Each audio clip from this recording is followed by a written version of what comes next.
తర్వాతది వృషభ రాశి. ఆదాయం 5, వ్యయం 14, రాజపూజ్యం 5, అవమానం 4.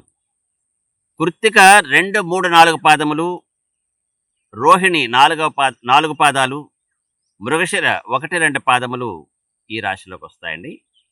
కృత్తిక ఈ, ఊ, ఏ అనే నామాక్షరాలు కలిగినటువంటి వారు కూడా కృత్తిక నక్షత్రంలోకి వస్తారు. వీళ్ళకి కందాయ ఫలితాలు 2, 1, 0.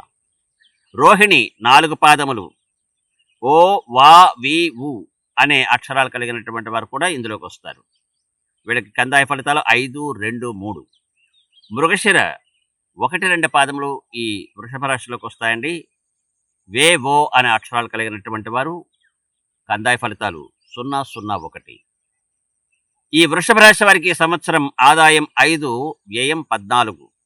ఆదాయం 5, వ్యయం 14, రాజపూజ్యం 5, అవమానం 4.